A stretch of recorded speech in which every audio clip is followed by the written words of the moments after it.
I am reading Lord of the Rings for the first time, and I just finished the chapter where Frodo gets stabbed at Weathertop. And I have to say, everyone should have seen it coming. The foreshadowing is right there, as well as a few other things in this chapter that I want to talk about too. But before we go any further, make sure you subscribe because this channel is all about Lord of the Rings and Harry Potter and Brandon Sanderson and Star Wars and all the other nerdy stuff that we love. So like the video and subscribe. And let me say another thing too, the one person that I haven't read yet, so this comparison might get thrown out the window when I start reading his work, is George JRR Martin. I have seen Game of Thrones and House of the Dragon, and the one thing that seems like an absolute standard of his work, which kind of seems like it's transformed how people make television and movies lately, is that when everything seems to be perfect and all the characters are happy, get ready, because everything is going to get thrown out the window and it's all going to crap. Tolkien doesn't do that. Tolkien does something that's a little less jarring, but perhaps a bit more realistic and creepy. He slowly descends you into trouble and into the pain. He starts to give you hints of where things are going and starts to bring you slowly down the hill, holding your hand the whole time.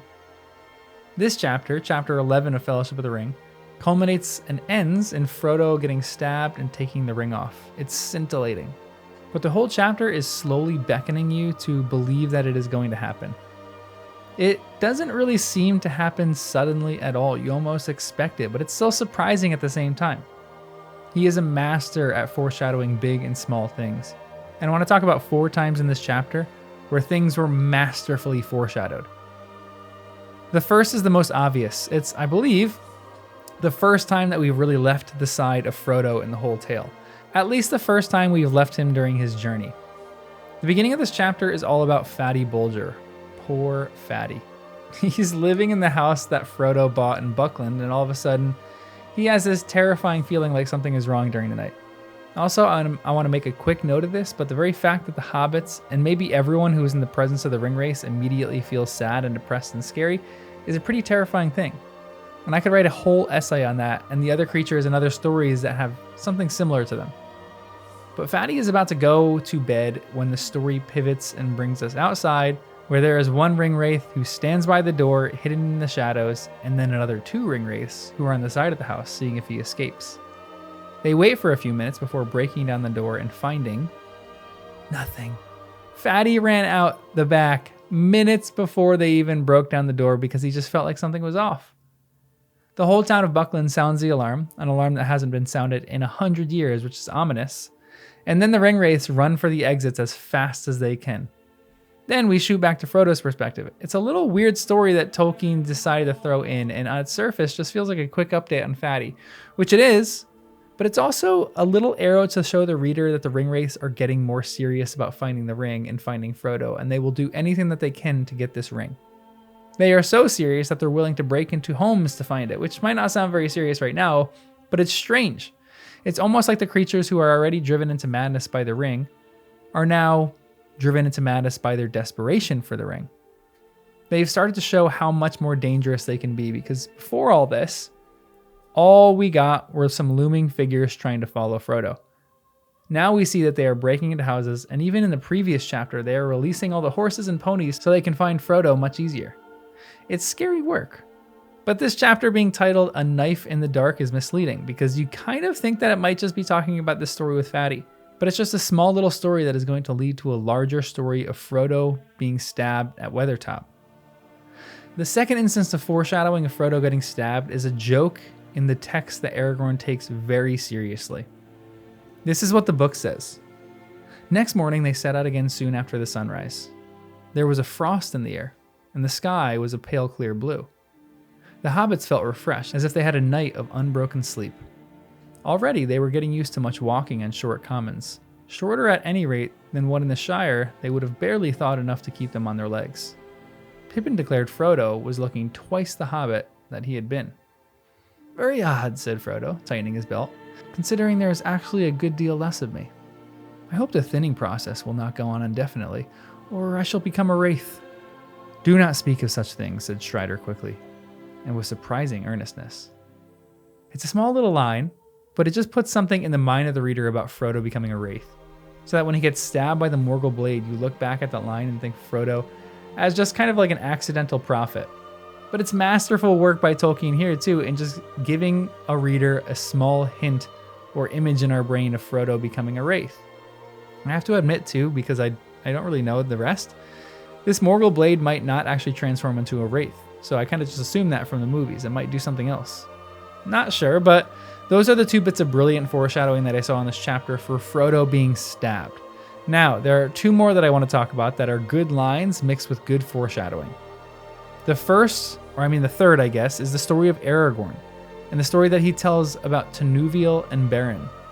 It's the story about an elf woman who gives up her mortality because she loves a man. And the whole story is amazing. There's actually a moment when Tinuviel goes into the dungeons of Sauron and frees Beren. It's crazy. I want to know more about this story, so much more. So please let me know in the comments all the details about this story, if it's not spoilers, obviously. But I love the extra tidbits of lore that Tolkien has and that he's been giving here, because it's really kind of feeling like he's putting in a lot of the work, and he's already built this realm out so much before he even got started writing Fellowship of the Ring. It seems like everyone has a backstory or a history to them, which makes it very fun reading for all the little rabbit trails you can go on. And also, I was thinking about writing an essay on this initially, but Aragorn is performing a masterclass in keeping the hobbits' minds busy so that they don't dwell on misery and the fear of the race. I could talk about this for a while, but as someone who has brought groups and friends into the woods for backpacking trips, what he is doing is absolutely essential to keep the morale up and to not have them in the throes of despair. But back to Beren and Tinuviel. This is obvious foreshadowing because I'm guessing, and we haven't seen Arwen in the books yet, but it's between Arwen and Aragorn. I think it's a larger story and a legend, and I love that Aragorn sings it here for the hobbits, because you can just tell that Aragorn lives by this legend. He tells them that it's less beautiful in the common tongue than it was when it was written, but still, Aragorn seems to have this longing and desire already, and it's shown in the songs that he sings. And the final bit of foreshadowing is less of foreshadowing and more of a wake-up call for Frodo. It's such sage and brilliant advice from Aragorn, but it's also so simple too. It's in the moment when Frodo is freaking out that the ringwraiths are coming when they see them from a distance. The book says, "We can feel their presence. It troubled our hearts. As soon as we came here and before we saw them, they feel ours more keenly. Also," he added, and his voice sank to a whisper, "the ring draws them." "Is there no escape?" said Frodo, looking round wildly. "If I move, I shall be seen and hunted. If I stay, I shall draw them to me." Strider laid his hand on his shoulder. "There is still hope," he said. "You are not alone." This is so good. I love this line so much because Frodo, in a moment of panic like this, needs an emotional slap in the face and a calming message. And Aragorn recognizes something in Frodo which is evident in the beginning of the book, but Frodo tends to move toward being a martyr, in that he tends to want to save his friends from trouble and pain, therefore he goes off on his own and into isolation. This question of Frodo seems like that as well, where he is telling the group that he is going to go away because then at least his friends might be saved. But Frodo is also scared and seems to lose all hope. The 2 things Aragorn say to him are perfect. He needed to hear that. He needed to hear that there was always hope and that Frodo is not alone. I am just loving Fellowship here. I mean, we're not even at the point where they build a fellowship, but already this feels like a close and tight-knit crew. Like these friends are helping each other exactly where they need help. It's a group of friends that knows each other better than the individuals know themselves. And I am loving this story so much right now. It is such a masterpiece of literature and just life. And Tolkien employs not only a mastery in writing and world building, but wisdom too, which is a very rare combination for an author to have. Anyway, make sure you subscribe and like the video too, as I'm reading through Lord of the Rings and publishing my thoughts on every chapter. So subscribe, and I'll see you in the next one.